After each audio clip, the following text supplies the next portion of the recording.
ఆవిడ ఇంతేనా? అంతే. నాకు ఇంకా పెద్ద పరీక్ష పెడతాం అనుకున్నాను. నీ ఇష్టం ఉన్నట్టు గీత తీసుకో, నేను ఇక్కడే ఉంటాను. నిజం? నిజం. సరే. ఈ గీత దాటకుండా ఉండలేనంట. బావా మాట మీద నిలబడతావు కదా?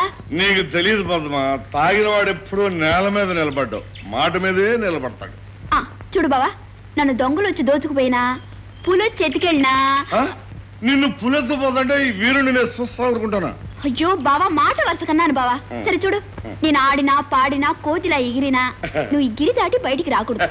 దీని లోపలే ఉండి నీ ఆటపాట ఆనందిస్తుంటాను పద్మ. చూడు బావా, ఈ పువ్వు చెవులో పెట్టుకుని ఆనందించు. ఓడిపోయావు బావా, ఇక నీకు నాకు ప్రేమ లేదు, దోమ లేదు. పద్మ, నన్ను మోసం చేస్తావా? చూడు, వారం రోజులు తిరగకుండానే మా నాన్నతో చెప్పి నీ మెళ్ళో మూడు ముళ్ళు వేయకపోతే నా పేరు బోసు బాబే కాదు. బోసా డోసా? డోసో బోసో నీకు తెలుస్తుందిలే, చూడు.